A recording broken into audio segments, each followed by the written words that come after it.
ulisema kwamba hatima ya deni, swali kwamba hatima ya deni hili la trilioni 10 ambalo kama tutalipa, ulifanya hesabu, itakuwaje? Jamani, hatima ya deni ni kulipwa, si ndio? Atakuja kulipa nani? Talipa mimi, wewe, mjukuu wako, mjukuu wangu. Ndio maana ndio hatima yake. Hatima yake manake itakuviza, itakuzuia, utadumaa tu. Huwezi kuchukua madeni makubwa kama haya kama huna wigo wa mapato utakaouwezesha na huwekezi katika sekta ambazo zinakupa tija. Ungekuwa leo umechukua pesa zile umekopa kujenga bandari ingekurejeshea fedha. Leo Zanzibar ukileta container hapa unalipa dola la 40 feet. Ukilitoa, tulikuwa tunatoa maarufu Dubai mpaka hapa dola 6,700 mpaka lifike Fumba. Sasa hivi baada ya vita tusizungumze, nazungumza kabla ya vita, dola 6,700 mpaka lifike Fumba.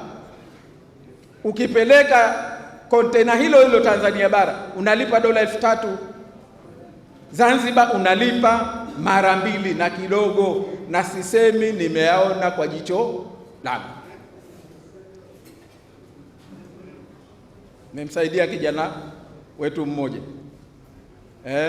kapeleka kontena bara, kashalipa 3,000, akajua na Zanzibar atalipa 3,000, kashaweka mwenyewe kwenye mkuji wake dola 3,000, ikabidi kumsaidia 3,700 nyingine aweze kukomboa kontena yake ile size ile, vitu takriban sawa sawa.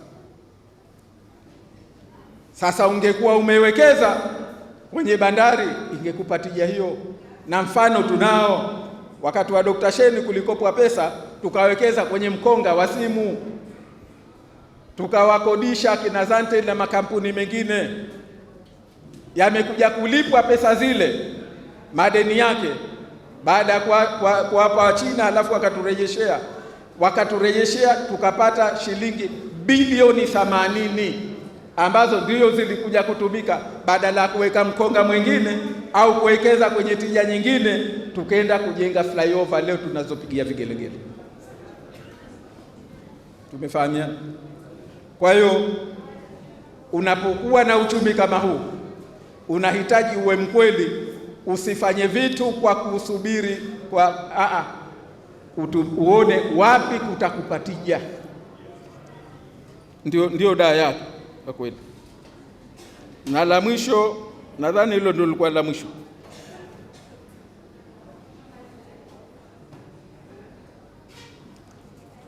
Labda mimi nawashukuru tena kwa maswali lokuwa hatukulijibu. Inshallah tutapata fursa nyingine, tutakuja kuyazungumza haya. Lakini la mwisho nimalizie mimi kusema kwamba niwaombe sana ndugu zangu, haya mambo tujifunze, tuyajue kwamba shida iko wapi, hoja ziko wapi, lakini tuna mambo ya msingi ya kuyafanyia kazi katika masuala haya ya muungano. Muungano si siasa, muungano ni uchumi, ni maisha ya watu. Tukatae kupewa muungano, kupelekwa kwenye muungano, kujadili muungano kwa siasa za kuzuga, kwa kuzugwazugwa. Tuone kweli tatizo liko wapi, na kila wakati tupambanie kurekebisha, kwa sababu tunaporekebisha ndio tunarekebisha nchi yetu na maslaha ya nchi yetu. Wengine wanasema kwa manufaa yake asigombane na wenzake, asigombwe, apate kiti cha kugombea. Sisi hatuna kikwazo hicho, na kama hivyo alivyosema hapa AG, haya aliyosema ni kweli, nasi leo na kesho.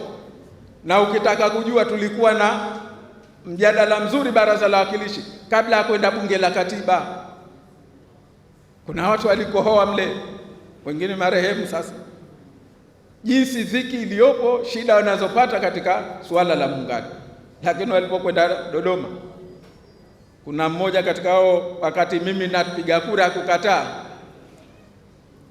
nilipomaliza ndio katika wale unisomea, na mtu kasoma na madigrii mengi, lakini kwake, lakini na mwisho wa siku nadhani ndo alipata mara ile, mara nyingine wenzake wakamtema. Sasa ikawa sijui kamsomea nani, mimi au kajisomea mwenyewe. Mimi nawashukuru sana.